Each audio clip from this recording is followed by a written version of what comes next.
Hey, it's Miss Osuna here, and today we are going to do a face with markers. So let's get started. We're gonna draw our oval first. This oval is about 1¼ inch from the top to the bottom. And of course I'm zoomed in so that you can see it, but it is fit for your 9-head croquis, which is usually 9 inches tall. Some people do a 10-head croquis, but approximately 1 inch to 1¼ inch for the top to the bottom of your oval for the head. Then of course we're going to do our facial features, and everyone has a different preference of facial features. I'm going to be doing a woman who is from West Africa, and she has dark skin and she has very high cheekbones with a narrow nose, and her lips are thicker on the top and thinner for the bottom lip. So that's what I'll be doing, but of course this technique can work for any set of features. So do whatever works for you.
First things first, I'm going to be using a dark brown, and I'm starting on the shadow side. For us, that's the left side. And of course, I'm going to switch right away and go to my blender. So there you see I'm touching the line. I'm going up and down, the same line I just created, and then I'm pulling the extra ink over towards the right. So we start on our left shadow side and we go to the right. And then I'm just using whatever dirty ink is left in to block in the eyes and the bridge of the nose and around the lip. Now I'm going to switch back to the color, and again this is a dark brown, and gently, I'm barely touching the page there, I'm going to go on ahead and add the bridge and the eyelid. Then switch to your blender and just soften those lines with the ink. If you wait too long, it's harder to soften your lines. The ink will dry. So notice I'm doing a little bit and then I switch right away to the blender. And once again, whatever is left on the blender as dirty leftover color, I just use that to emphasize the eye. Now I'm switching back to the color and I'm moving on above the eye and above the space where I will put in the brow. And soften that line.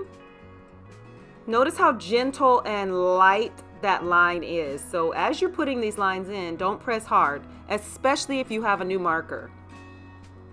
So blend those lines and slightly move that color over towards the right. Our left side is shadow and our right side is going to be more light, but we are still going to have light on our cheeks and on the forehead, on the tip of the nose, and a little bit on the chin. But typically speaking, for level 1, especially for beginners, it's much easier to learn how to do shadow on one side, light on the other. And then you move on from there into having things lit maybe with 2 light sources, or lit from the center, or lit from a special angle. But for most of our purposes, darker on the left so that it indicates shadow, slightly lighter on the right. That helps to add to the realism, and if you're consistent with it, you'll be able to move quickly because you'll do the same thing each time. So again, I'm just going to go on ahead and emphasize that eye and switch right away and blend it.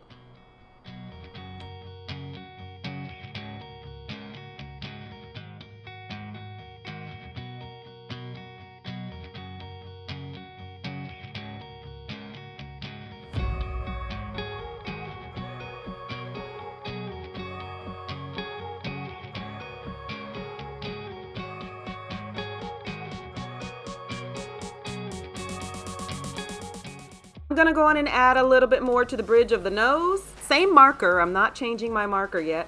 And then of course above that lip, and switch to the blender, soften that. And then of course push the extra color around on your page because it's left over on your blender. And you can use that to outline your lip and to block in the shapes for where you're going to be adding color later.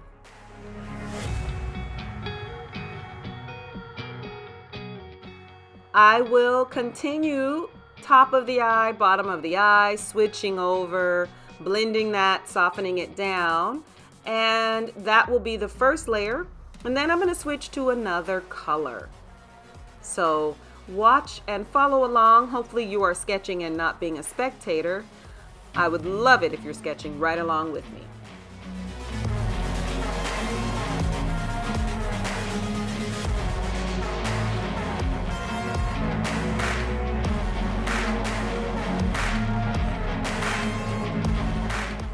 I am gonna just move over to the light source side. So on the right, gently, barely touch the page and add in the edge, and then switch and soften that down.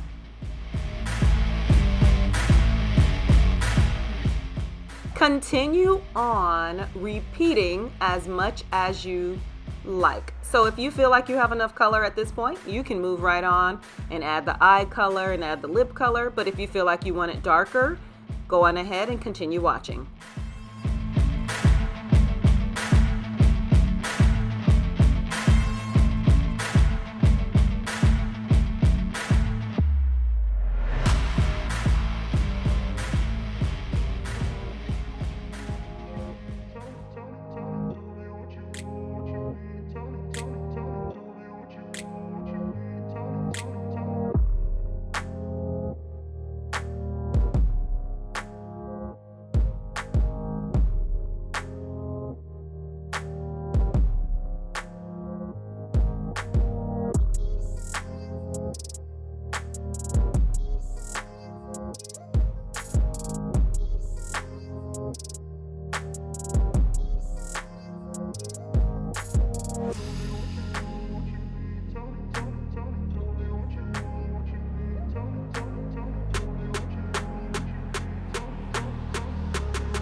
And now I'm gonna go on ahead to the next color. So in this case, it's a bit lighter, but it has more red to it, so it does feel stronger. The first color I used was a dark brown, but this is a brown that has more red. And the names of the colors don't matter as much because you'll be mixing whatever color combinations you happen to have. But just for the sake of clarity, I am using a walnut and then I'm using a light walnut. But definitely, that really doesn't matter. You can use any color that you happen to have. So even though it might technically be lighter, it feels stronger. So I'm using this as my darker color, as color number 2.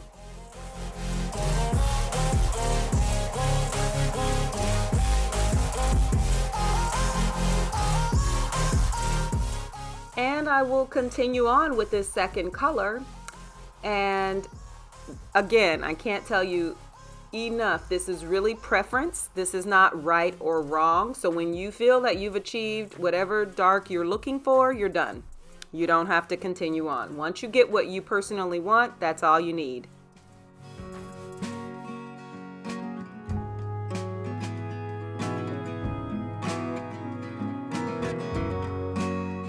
So as I continue laying down the skin tone, I'm just going back and forth with the blender and color number 2, which has more red to it, much more powerful color. The other color, that first one, was a little duller, which felt lighter. As I continue laying this skin tone with that second color, I am going to stop talking and let you follow along.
Now I'm going to outline the eye with the fine point black ink, and this is the pen that I use for my flat sketches as well when I draw them by hand.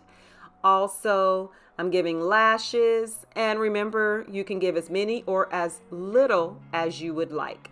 Then I'm going to do the parenthesis shape for the eye, and I'm going to cover the top of the eye with this black ink, not all the way down, but about halfway. So the top half gets colored in, and then in the center of the eye, I'm going to go on ahead and add a dot that will be the pupil. So this is a slightly different technique that you can use for the center of the eye.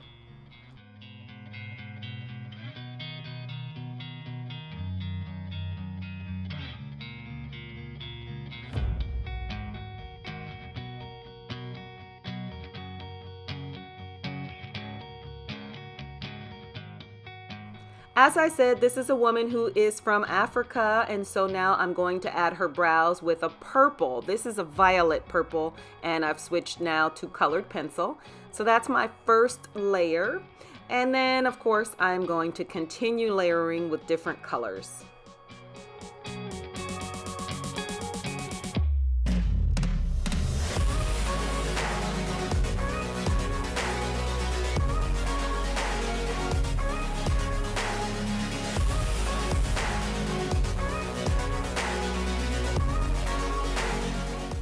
Now I'm adding some black colored pencil on top of that purple for the brows, and remember to kind of keep it light because you can always add to it, but if you get too heavy, then it's harder to take away.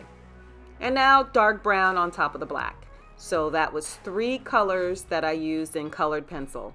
Started with the purple, then I went to a black, Then I went to a dark brown, and now this is a fourth color I am adding as a highlight, and this is a lighter brown, which is more like a terracotta.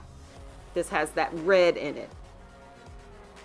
That reddish brown on top as the fourth color really is like a highlight because I added in that second marker color that also had that reddish color. So that's the repetition. Now with the brown colored pencil, the dark brown, I'm going to soften the tops of the eyes and smear a little bit of that ink, and that gives a hazy bit of a smoky eye. And then whatever ink is left over, I'm using that to accent the eyelid. So I just softened and smeared that ink on the eyelashes, but you don't have to do that if you like what you have. Now for the bottom, I'm just going to go on ahead and use a mechanical pencil and pull out the definition on the eye at the very bottom and toward the center by the nose.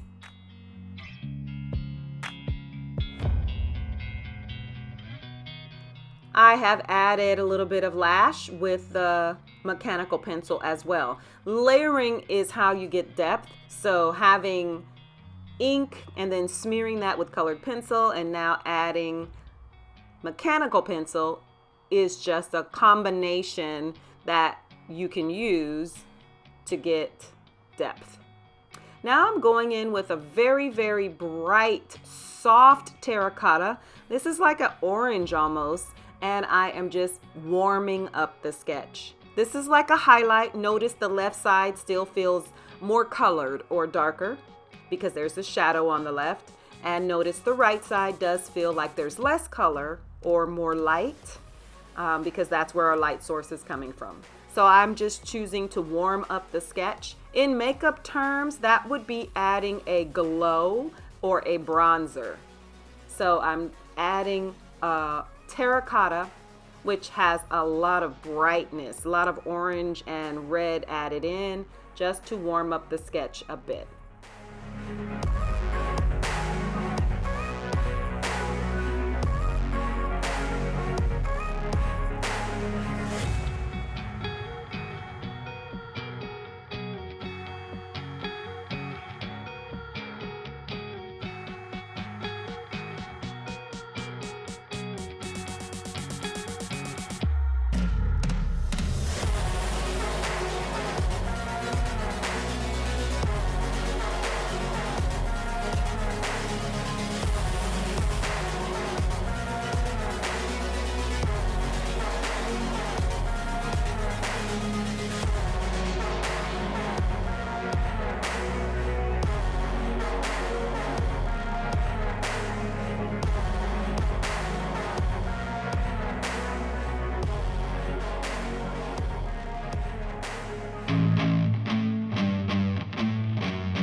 I'm using that same terracotta for the lip color.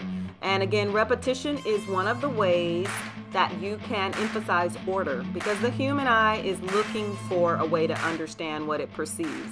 So when you repeat different colors in different places on your sketches, it does help to give order, and it does help to add to the harmony of whatever you're sketching. Now I'm just going in on top of that terracotta with an orange on the upper and bottom of my top lip, because those outer edges is where we start with the color, and then towards the center of the lip we just have little tiny lines, and that helps to add light reflection. Do the same for your bottom lip. Little tiny lines going down from the top lip, and then from the bottom of your top lip, little tiny lines going upward. That just gives the feeling of reality and light bouncing off of the lipstick.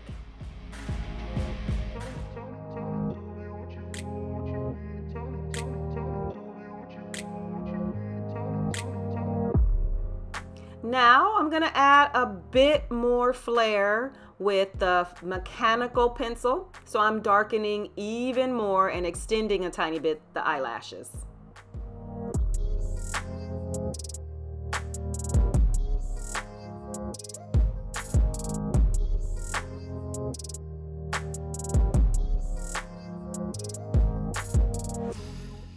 Now I'm adding some cheek color because the skin tone is done.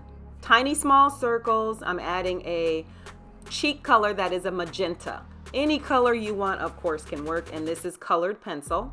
So magenta, tiny small circles right around the cheek, underneath the eye. That's all I'm doing. And then I'm gonna add that in the eyeshadow area, so right around the eyelid. And that's just gonna help to give that glamorous, made up feeling. But I still want her natural beauty to shine through. Here, I am just going to add a tiny little bit to her nostril just to pull out that definition. So I'm back to color number 1. That was my lighter tone for my skin tone. And I'm just pulling out that nostril, and then I'll switch right away and blend that with the colorless blender just to soften it a tiny little bit.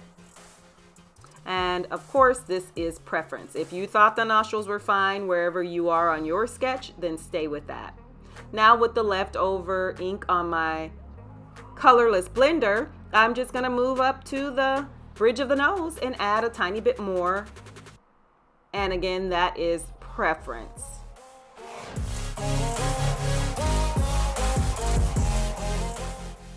Here I'm just adding some terracotta colored pencil, and that is to the bridge of the nose.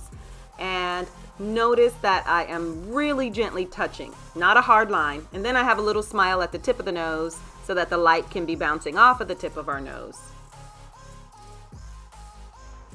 I'm gonna outline the lip just a tiny bit more with this same terracotta. Not a full outline, but just to really understand where the edges of the lips are. And I will continue on then with my blender, because that will just help me to make my final touches. And those final touches are going to basically be up to my preference. So for example, if I feel like one area is too dark, I can now lighten it and soften it with the blender. If I feel like I still have some harsh lines, I can go back and soften those lines with the blender. So this is just your preference, and soften at your will.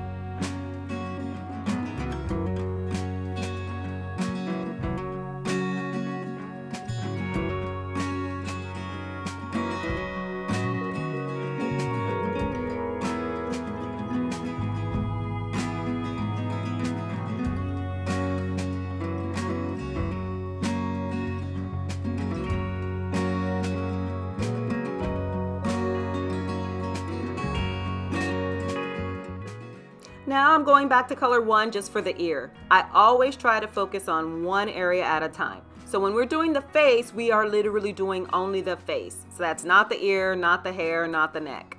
So try to take one section at a time and really get a good understanding of that one section. So that's why now I'm just adding a tiny bit of color to the ear, because I was focusing entirely on the face in the beginning. Now that the face is done, after I put in the ear color just a tiny little bit with my lightest color, I am then switching over to the blender and blending those colors down. And remember, because this is the ear, it does not have to be super colored in. You do want to leave some white spaces, because that will help to determine where the cheek is, and so that it doesn't blend into the ear. So leave some of that white space.